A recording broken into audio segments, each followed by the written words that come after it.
Dans les titres de l'actualité ce soir sur Canal 3 Bénin, la visite de travail du président de la République française au Bénin, Emmanuel Macron, accueilli à l'aéroport international Cardinal Bernardin Gantine de Cotonou dans la nuit d'hier à aujourd'hui, est venu pour échanger avec Patrice Talon sur les axes de coopération entre les deux pays. L'hôte de Patrice Talon, justement, est accompagné de quelques-uns de ses collaborateurs, notamment son ministre du Commerce extérieur qui a visité ce matin la zone économique spéciale de Glodjibé. Idrissou Boukari et Rachidi Souberou nous ferons le point de cette visite.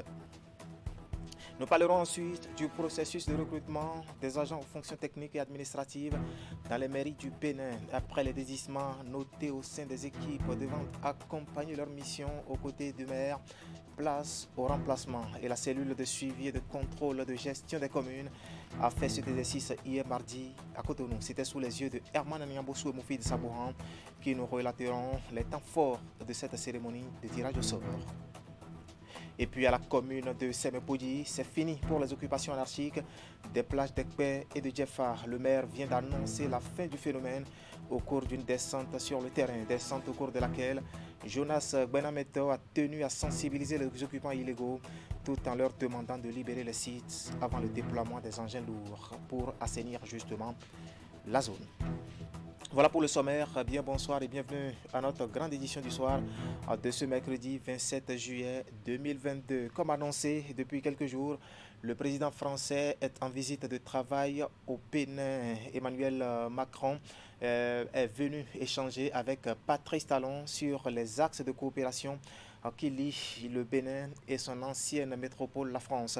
Pour la circonstance, l'hôte de Patrice Talon est accompagné d'une délégation et dans celle-ci, il y a son ministre du Commerce extérieur qui a visité ce matin la zone économique spéciale de Glodjibé. Ce dernier avait à ses côtés des investisseurs français qui ont pu constater, il faut le dire, les efforts qui sont déployés pour créer les emplois à la jeunesse. Idrissou Boukari. Le ministre français du Commerce extérieur et la ministre de l'Industrie et du Commerce du Bénin sur le site de construction de la zone économique et spéciale de Glodjibé ce mercredi. Présent au Bénin dans le cadre de la visite du président Emmanuel Macron, il vient découvrir les merveilles de cette plateforme économique qui transforme le Bénin sous le régime du président Patrice Talon. Au programme, une séance de travail d'une trentaine de minutes, la présentation de la maquette du projet, puis la visite guidée de l'entrepôt des noix de cajou et le centre de formation au métier de textile révèlent tout le potentiel qu'offre la zone économique spéciale. Je suis très impressionné par le dynamisme qui se dégage ici de cette nouvelle zone d'activité économique et le président de la République, Emmanuel Macron, qui vient aujourd'hui en visite officielle au Bénin, souhaite qu'à travers les liens d'amitié que nous entretenons entre nos deux pays, nous puissions accroître également les échanges économiques. Dans ce centre, plus de 400 jeunes sont en formation pratique, avec pour objectif 6 000 jeunes formés d'ici la fin de l'année. Une visite dans une ambiance décontractée qui a permis à la délégation française de toucher du doigt la concrétisation de l'un des piliers du programme d'action du gouvernement, à savoir la transformation structurelle de l'économie nationale. Même si pour le moment la France est absente sur la plateforme, ce n'est qu'une question de temps et d'étape.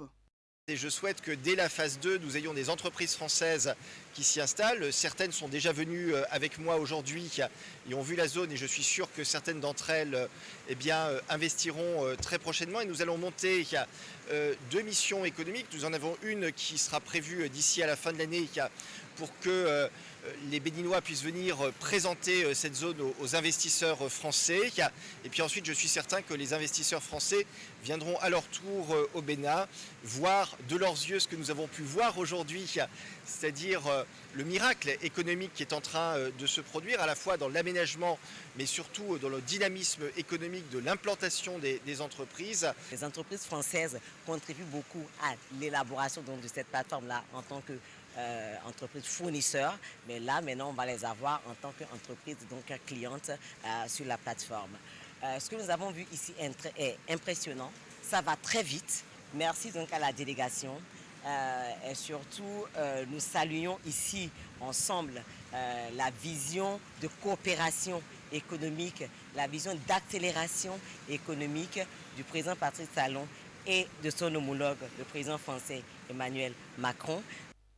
La zone économique spéciale de Glodjigbe est déjà à sa phase de promotion et annonce les couleurs de la véritable industrialisation du Bénin.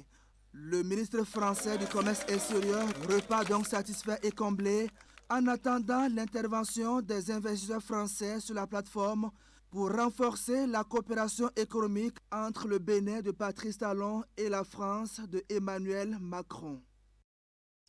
Coopération encore avec le ministre d'État chargé du développement et de la coordination de l'action gouvernementale qui a eu une séance d'échange hier mardi avec les partenaires techniques et financiers. La rencontre s'inscrit dans le cadre du processus de formalisation de la vision nationale de développement à l'horizon 2060 pour laquelle la contribution des PTF est importante. Il a été donc question pour Appelé Biotchane de mettre ses interlocuteurs de circonstances au même niveau d'information que les membres du gouvernement. Nous allons retrouver ici Idrissou Boukari pour le point. À quoi va ressembler le Bénin au centenaire de son indépendance? Les réflexions sont déjà engagées au sein du gouvernement du président Patrice Talon. Après son adoption en Conseil des ministres, le processus de formulation de la vision nationale de développement à l'horizon 2060 fait l'objet de cette séance d'information et d'échange entre le ministre du Développement et de la Coordination de l'action gouvernementale et les partenaires techniques et financiers. Il s'agit d'associer ces partenaires dans cette politique de planification du développement afin qu'ils accompagnent les gouvernements dans la mise en œuvre. L'objectif principal, c'est vraiment se doter d'une vision 2060 le plus tôt possible et qui est décliné en quatre objectifs spécifiques. Le premier, capitaliser les acquis de la mise en œuvre de la vision ALAFIA 2025. Deuxième objectif spécifique, c'est d'identifier les défis et les enjeux présents et futurs du Bénin d'ici 2060 en termes de questions stratégiques de développement et analyser les évolutions possibles du Bénin à l'horizon 2060, ce qui va nous permettre de construire des scénarios et c'est à partir de ces scénarios que nous allons choisir celui que tous les Béninois auraient retenu. 3,5 milliards de francs CFA, c'est le coût estimatif du projet. Au nombre des activités à mener dans ce cadre, on note entre autres l'élaboration du diagnostic stratégique et la définition des orientations nationales de développement et du dispositif d'opérationnalisation de la vision. À 3 ans de l'échéance de la vision ALAFIA 2025, la deuxième génération du programme d'action du gouvernement s'inscrit donc dans la continuité de la transformation du Bénin. C'est cette vision-là qui a guidé tous les exercices de planification que nous avons effectués récemment, que ce soit le PND 2025 ou que ce soit le premier PAG 2016-2021 et là maintenant le deuxième PAG 2022-2026. Ces deux documents de cadrage et de planification ont été élaborés sur la base de cette vision-là, qui va donc échoir en 2025. Et c'est pour ça que pour nous, pour le gouvernement du président Patrice Talon, qui a ramené la planification au bout du jour pour dire oui, si vous savez mesurer quelque chose, si vous savez planifier quelque chose, vous savez le faire. Et c'est tout ça qui guide ces décisions. Après le lancement national du processus et l'installation des organes du cadre institutionnel, des consultations nationales seront lancées et prendront en compte la diaspora. Toutes les couches de la société seront donc appelées à donner leur opinion afin d'élaborer une vision nationale de développement qui répond aux aspirations réelles et profondes des populations. Comment faire pour renforcer la coordination des activités de production des statistiques agricoles afin de mieux valoriser le potentiel économique du secteur? La question est au cœur de la première session au titre de cette année 2022 du Conseil supérieur du système national intégré bien sûr des statistiques agricoles, alimentaires et nutritionnelles.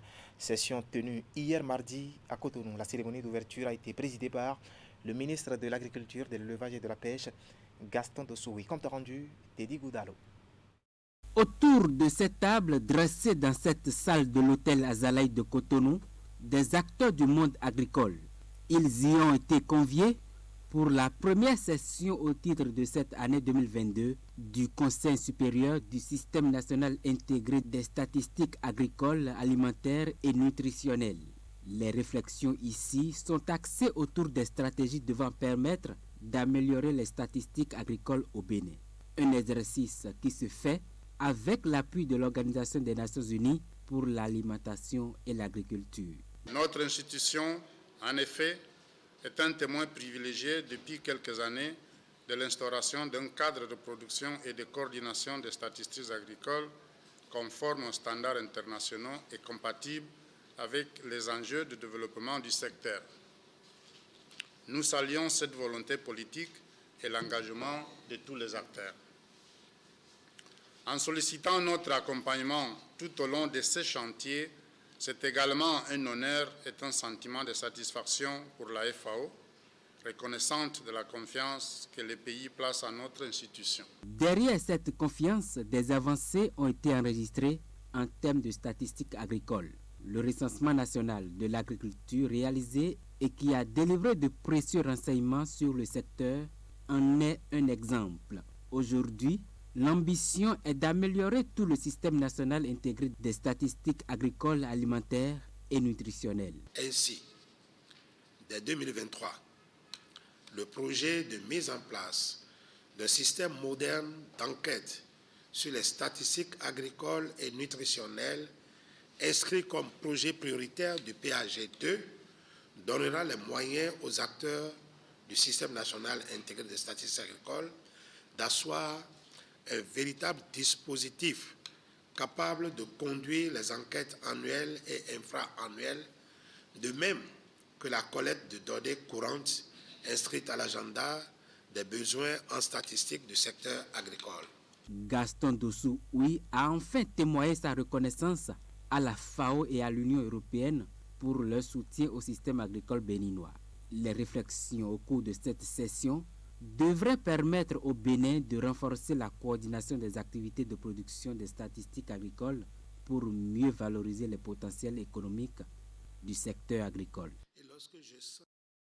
Agriculture encore, et parlons de la tomate qui demeure, il faut le dire, l'une des denrées de grande consommation dans le monde entier. Ce légume a fait l'objet d'un colloque hybride organisé ce matin sur le campus universitaire d'Abomey-Calavi. Il s'est agi de faire l'état des lieux des avancées scientifiques en Afrique de l'Ouest. Et pour l'occasion, acteurs de la filière et scientifiques se sont penchés sur les moyens à mettre en place pour une production de qualité et la conservation. Les détails, c'est avec Assion Mokaya Sionbon et Eder Mukwevi. Ce colloque hybride se veut un creuset d'échange sur la production de tomates en Afrique de l'Ouest. La rencontre qui dure 3 jours va permettre aux acteurs de la filière et aux scientifiques de discuter des enjeux et défis de cette production. Au menu des échanges, il est question de la recherche scientifique face aux défis de la production et de la valorisation de la tomate dans un contexte de changement climatique.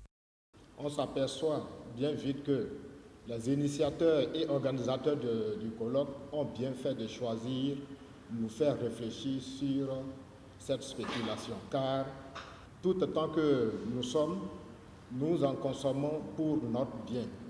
Cependant, cette culture est de plus en plus confrontée à plusieurs problèmes et il urge d'apprendre des uns et des autres afin de mettre en exergue des solutions efficaces pour faire face à ces différents problèmes.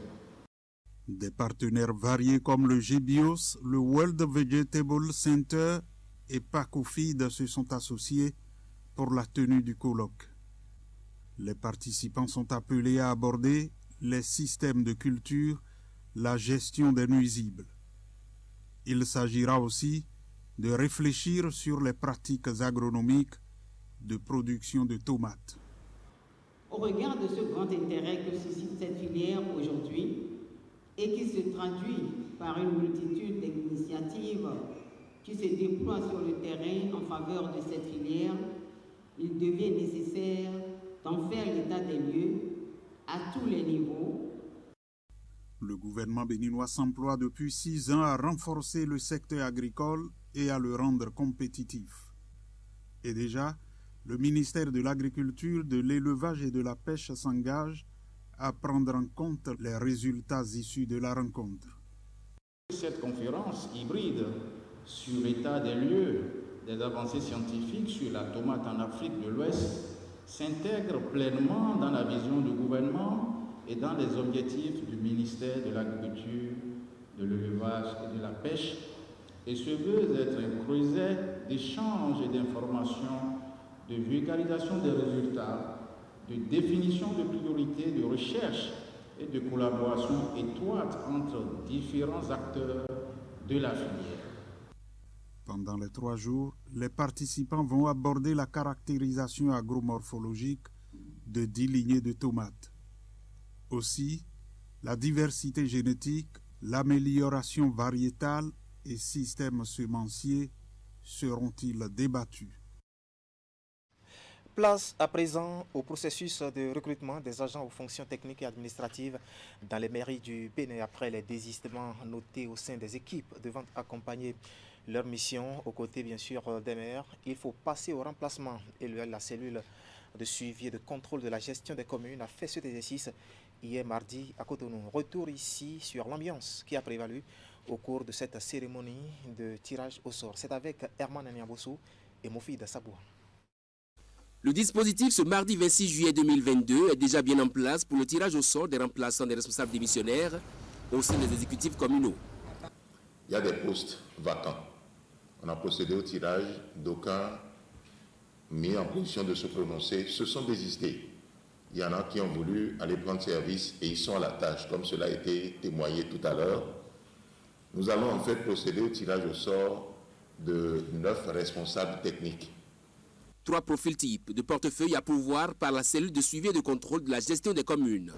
Et pour les communes concernées, Didja, Akpromisrete, Wessé, Kalale, Dogbo, Tanguita, Pobé, Malanville et Savalou, 9 administrations dont le secrétaire exécutif étaient présents à cette cérémonie. Et le processus qui est défini pour la gestion de ce fichier recommande que pour combler ces cas de désistement, on reprenne un tirage au sort. Et c'est tout le sens de la cérémonie de ce matin.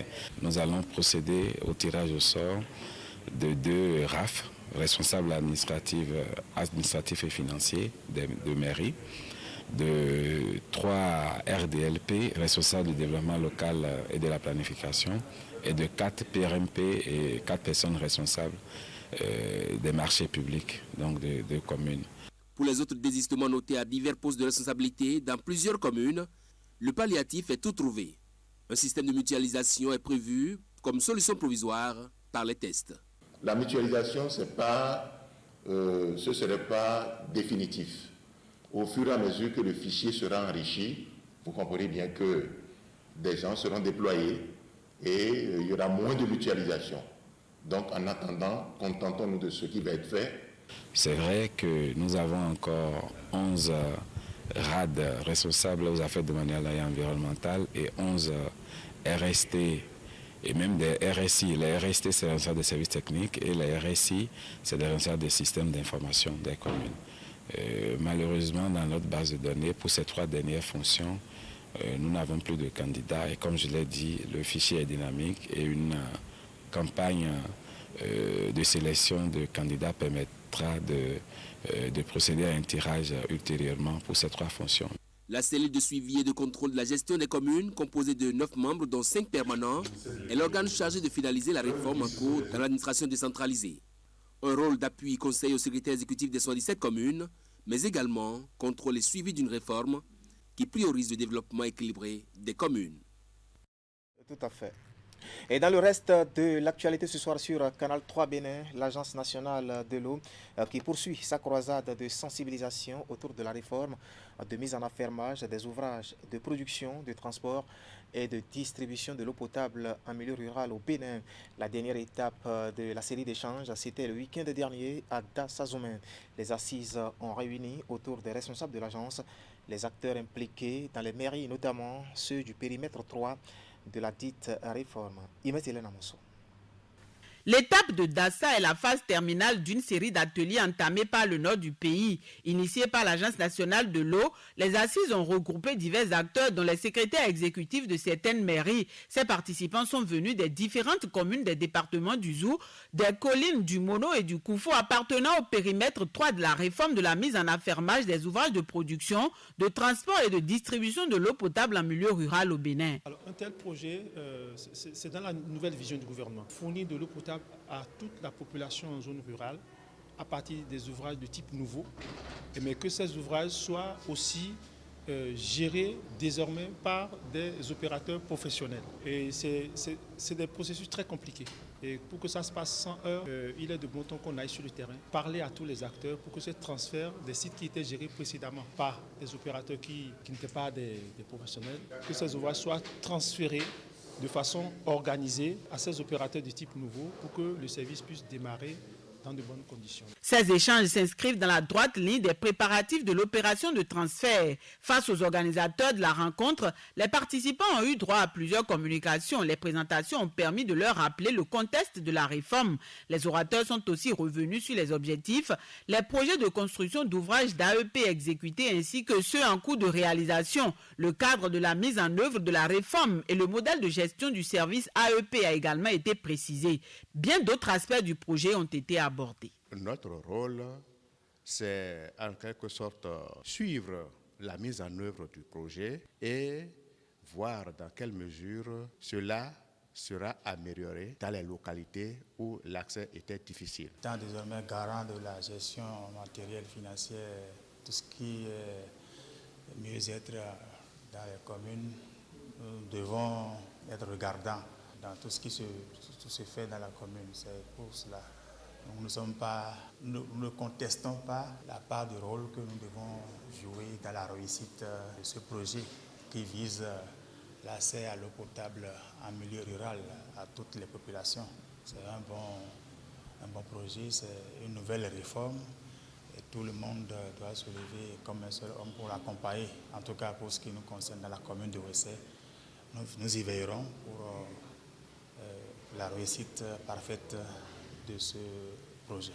Dans le nouveau contexte, les opérateurs retenus sont des professionnels en la matière. Le transfert des ouvrages est prévu pour le mois de septembre. Malgré les nouvelles dispositions, la fourniture de l'eau potable dans les milieux ruraux se fera à un tarif régulier, amoindri par rapport au coût actuel. Allons maintenant dans la commune de Semekouji où la fin est annoncée pour l'occupation anarchique des plages. L'annonce vient justement du maire qui a fait une descente sur le terrain. Cette descente, sinon une descente au cours de laquelle Jonas Benameto a tenu à sensibiliser les occupants illégaux tout en leur demandant de libérer les sites avant le déploiement des engins lourds pour assainir la zone. L'opération de déguerpissement, elle, vise à assurer la sécurité des biens et des personnes dans cette commune située dans le département de l'Ouémé. Précision, Emma Houdon. Le maire Jonas Benameto et l'équipe technique de la mairie de Semekouji en visite de terrain pour sensibiliser les occupants illégaux des plages de Ekpe et de Djefa sur l'obligation de libérer les domaines concernés. Ce sont des domaines de l'État qu'ils ont occupés sans aucune autorisation administrative et qui se trouvent être des nids de divorcés sociaux. Cette sensibilisation a été initiée pour préserver la commune de Semekouji des actes d'insécurité. Cette zone est devenue une zone à mélange de population, ce qui fait qu'aujourd'hui, les pratiques n'augurent plus de la sécurité.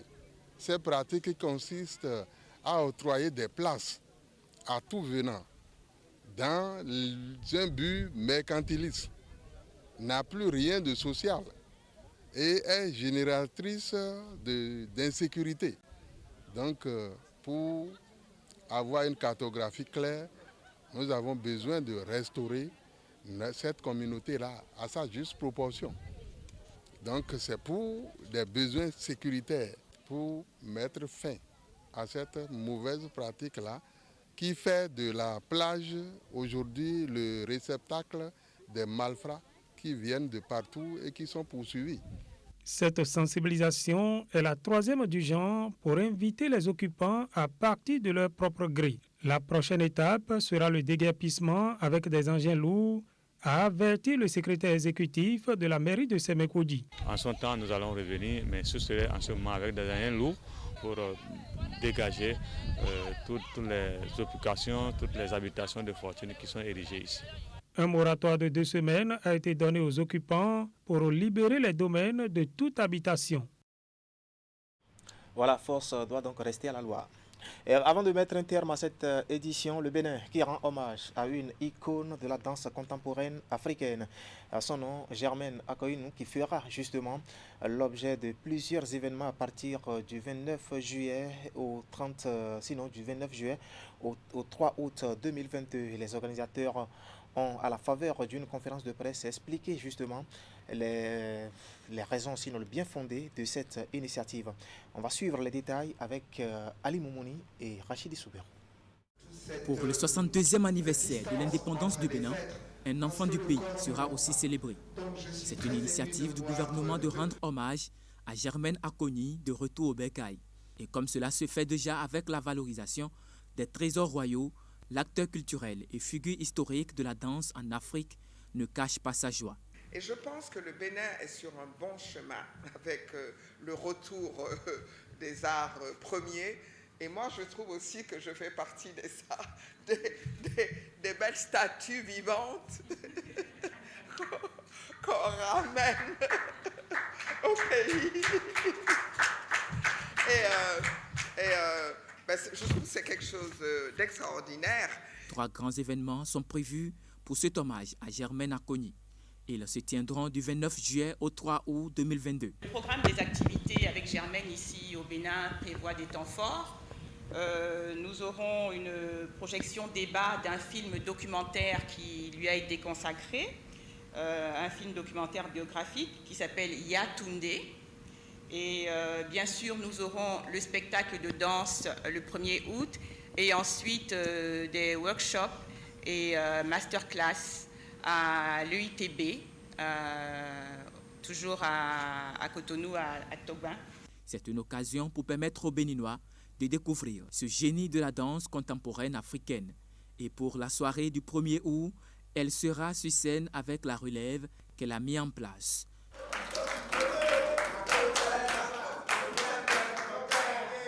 Entre le patrimoine immatériel, l'ancestralité, le contemporain et le futur, on dit souvent au Bénin que c'est au bout de l'ancienne corde que se tisse la nouvelle.